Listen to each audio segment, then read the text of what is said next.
Hi, my name's Leo and this rebuilt 1910 wooden sailboat is called Tally-Ho, and right now we're on the Atlantic coast of Panama in a boatyard for a few weeks because we need to do some work on the boat, including replacing a transducer, adding a new transducer, which means cutting a new hole in the hull, repairing some damage to the planks and the lead keel, painting the bottom of the boat and the top sides, and various other things. So I'm going to be getting some help with the painting work while I do other jobs, but before the painters can start their prep, I'm going to be repairing some damage on the planking and the ballast keel. Now the damage on the ballast keel is from a rock way back up in Canada, which we bounced off, a mischarted rock I should say, and only superficial damage really, but it did deform the lead a little bit in a couple of places, so I'm going to reshape that. And then the damage on the wood was from a reef here in San Blas. And again, only superficial, but there are some patches of bare wood. So I'm going to be cleaning that up using a little bit of filler and just cleaning off all the anti-foul that I applied underwater as a temporary measure.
Very beautiful. Thank you. I Appreciate did it. once with my friend, what was it called again, this thing? Malabar 13 from 1944. Oh yeah, It's, how is it called again? John Alden.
So I'm just meeting some of my neighbors here in the yard. Could you introduce yourself and tell us how you ended up here and what you're doing here? Well, hi everybody, my name is Patrick. I am from Poland and I used to live a little bit earlier in California, where I bought my sailboat and I sailed down the Pacific coast, across the canal, and then COVID hit, so I had to stay here for a while, and I started to like it. So I ended up just finding a nice place. Good community here. You know, you're getting into it right now. My dog's name is Rambo, like you've seen the movies. I'm an 80s kid, so I love all the action movies with Arnold and Stallone. So yeah, I started a few years back baking because I couldn't find any good bread around here, and since I'm Polish, I like bread, you know.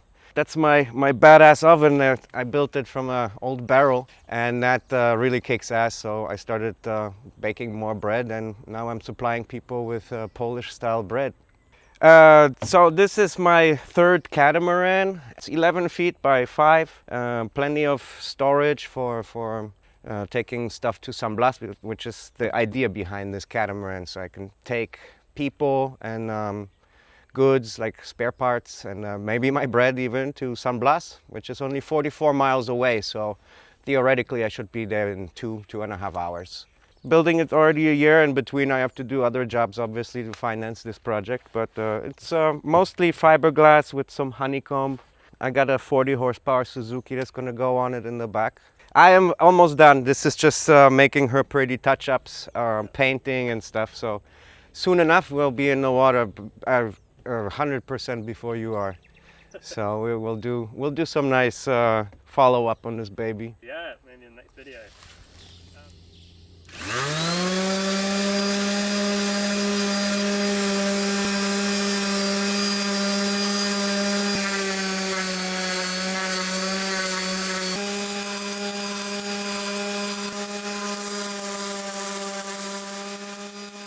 So at this stage I've cleaned up all the damage on the leads and the planking, so that just involved using a power plane mostly to shape the lead down, and sandpaper and chisel to clean up any soft or damaged wood on the planking, and then I used Interprotect, which is a really good primer for metal underwater on the lead, and then added some epoxy filler to fill the sort of small divots there. So that's all looking good. I might do one more skim coat of filler if I'm feeling particular about it, and then I'm getting ready to fill the damage in the planking. Now most of this damage is really very shallow, and so I'm just going to use epoxy filler there. It's such a small volume that it won't matter, it won't make any difference if the wood is moving a little bit.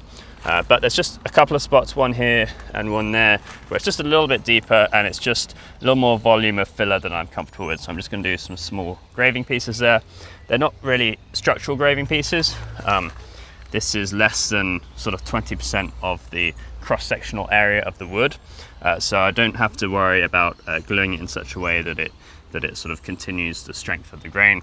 It's a small area. I'm just using wood here so that it will be a bit more sympathetic with the material around it. It'll expand and contract in the same way rather than a chunk of solid epoxy. Now, if any of these gouges were more than 20%, 1/5 of the cross-sectional area of the plank, then I would be concerned about the structural strength of that plank. And so then if I put a piece in to repair it, I would make it a structural piece, which would mean it would probably have an 8-to-1 scarf on either end glued into the grain, so that would in effect continue the grain through the piece. Luckily it's not like that, so it's going to be a much quicker, easier job.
All right, so all the damage in the ballast keel and the planking has all been repaired. It's all primed and filled and ready for paint now.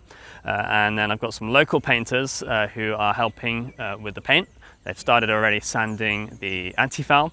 And I've actually got to leave the country for a few days. My visa is up in Panama. I guess I've been here for 3 months already somehow. So the boat can stay here, but I've got to go out of the country for a few days and then I'll come back. The guys will be continuing while I'm away, so we'll see how far they've got when I get back.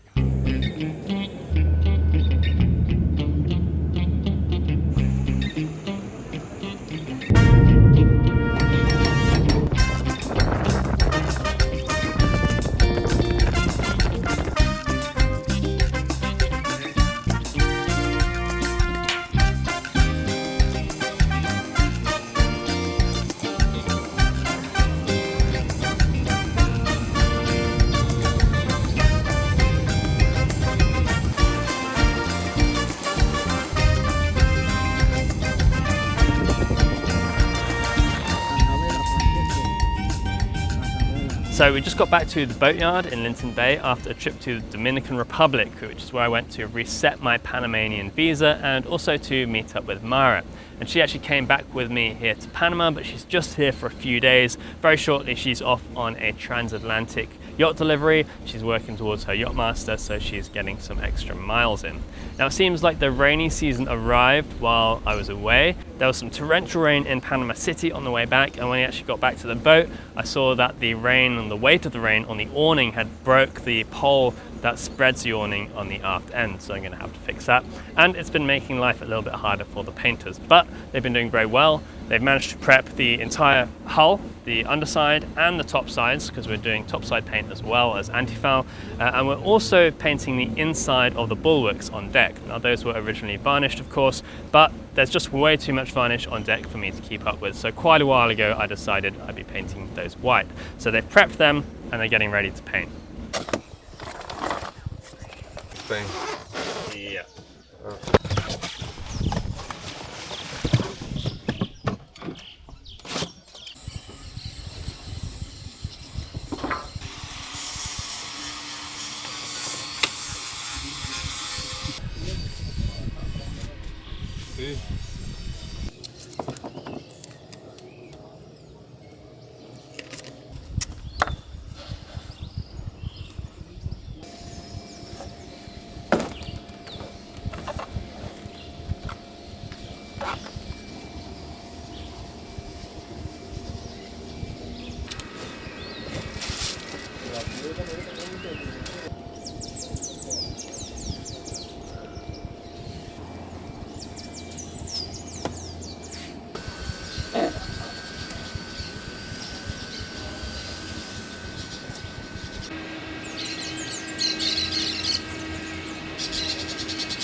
It's looking good.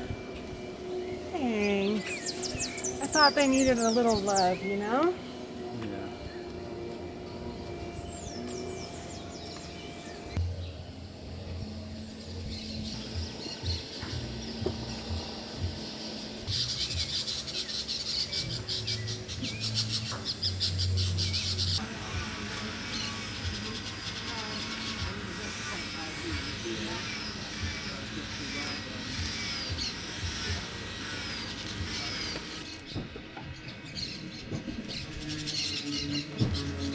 So while the bulwarks are being painted, I've got a job that, believe it or not, is even less glamorous than normal, and that is some plumbing in the head, the toilet.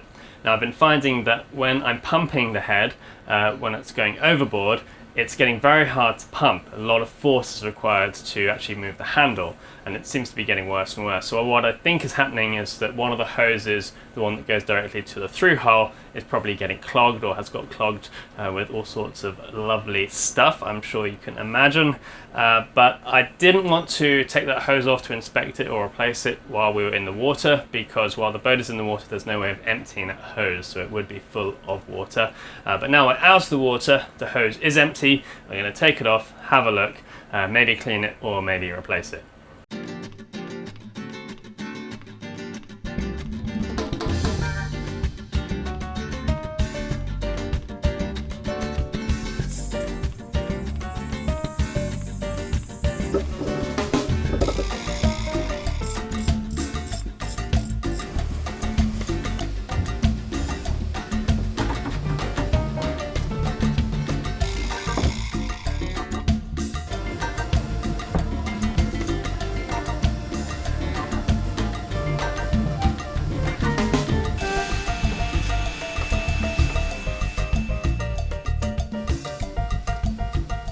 So that hose was very clogged up, and obviously this is not a nice, fun job. But interestingly, it doesn't smell that bad. It's not actual poop, I don't think, in the hose. It's a sort of calcium buildup. It's not nice though, for sure. And I'm sorry, I hope I didn't put anyone off their dinner. But anyway, there's too much stuff in there for it to be worth cleaning it out. I'm just going to replace the hose, even though it's going to be a lower quality hose. I figured this might be something I have to do every couple of years, so it shouldn't matter anyway.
Hey guys, my name is Carlos Torres. Do you remember?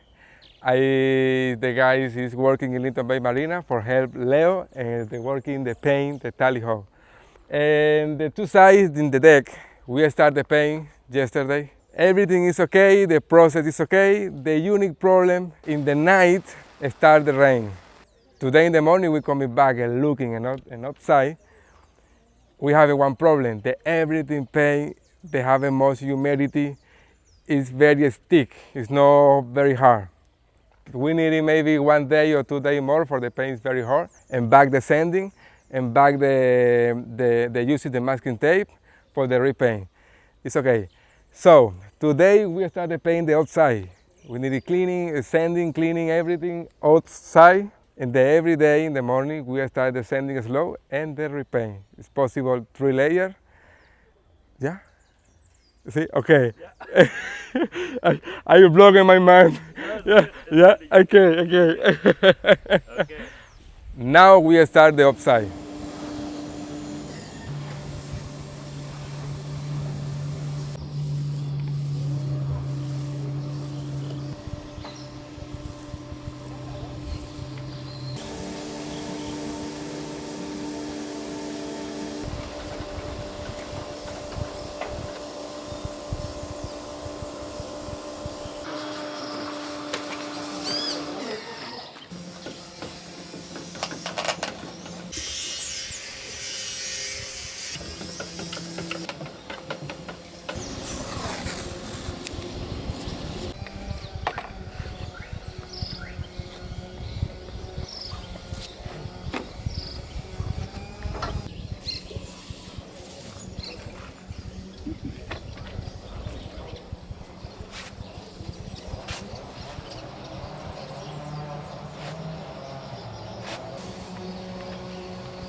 Mi nombre es Julio, el encargado y director del grupo de trabajo en este proyecto del Tally Ho, haciéndole el revestimiento completo de la pintura a este barco, aplicando la pintura blanca, unas líneas y parte del antifouling. Ya en este momento cumplimos la primera etapa, que es la pintura blanca. Ya ahorita viene lo que es parte de las líneas y lo que es la parte del antifouling. En este proyecto, pues, en este proyecto del Tally-Ho.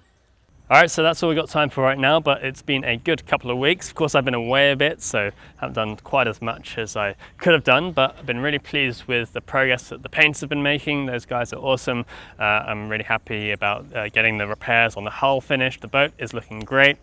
Probably the next big job for me is going to be installing the 2 transducers, so that'll be coming up soon. Until then, thanks so much for watching, and thank you so much to all the people who have been supporting this project, especially in a yard period like this. Sometimes with boats you get a lot of costs all in one go, and I just really appreciate the support that allows me to maintain this boat properly, allows me to live on and sail this boat, and it allows me to make these videos. So I really feel very lucky, and I very much appreciate it. I'll see you next time. Cheers.